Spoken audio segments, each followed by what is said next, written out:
అందరికీ నమస్కారం। రైతు బంధుకు సంబంధించి దాదాపుగా రాష్ట్ర ప్రభుత్వం 3 లక్షల రూపాయలు ప్రతి లబ్ధిదారునికి అందించాలని ఆలోచన పెట్టుకున్నట్లుగా తెలుస్తుంది। ఈ 3 లక్షల రూపాయలు ఎవరికి రాబోతున్నాయి, అసలు ఈ 3 లక్షల రూపాయలు ఎలా అందుకోవాలి అనేది మనం చూసుకుందాం।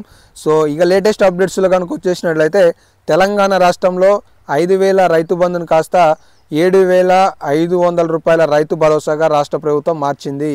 ఈ రైతు భరోసా ఇప్పుడు రాష్ట్ర ప్రభుత్వం ఏమడుగుతుంది అంటే 5 ఎకరాల వరకు ఇస్తే బాగుంటుందా, 10 ఎకరాల వరకు ఇస్తే బాగుంటుందా, 15, 20 లేదంటే అంతకంటే ఎక్కువ, దీనిపై మీ అభిప్రాయం ఏంటి? కామెంట్ సెక్షన్లో మీకు 5 ఎకరాలకు ఇస్తే బాగుంటుంది అనిపిస్తే 5 ఎకరాలు అని చెప్పేసి కామెంట్ చేయండి।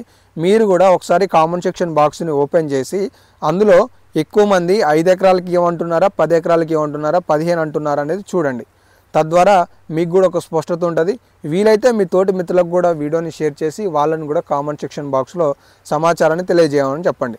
ఇక మొత్తానికి లేటెస్ట్ అప్డేట్స్లో కనుక వచ్చేసినట్లయితే తెలంగాణ రాష్ట్రంలో జూలై 30వ తారీఖు లేదంటే చివరిలో ఒక బహిరంగ సభను వరంగల్లో నిర్వహించాలని చెప్పేసి రాష్ట్ర ప్రభుత్వం ఆలోచిస్తున్నట్టుగా తెలుస్తుంది। ఈ బహిరంగ సభలోనే రైతు భరోసాకి సంబంధించిన పథకం గురించి ప్రస్తావన తీసుకురాబోతున్నట్టుగా తెలుస్తుంది। తదనంతరమే పెట్టుబడి సాయం కింద 1 కుంట నుండి 1 ఎకరం వరకు దాదాపుగా 1050 కోట్ల రూపాయలను రాష్ట్ర ప్రభుత్వం ఈ నిధులని రైతుల లబ్ధిదారుల ఖాతాలోకి విడుదల చేయాలనే భావనతో కూడా ఉన్నట్లుగా తెలుస్తుందన్నమాట।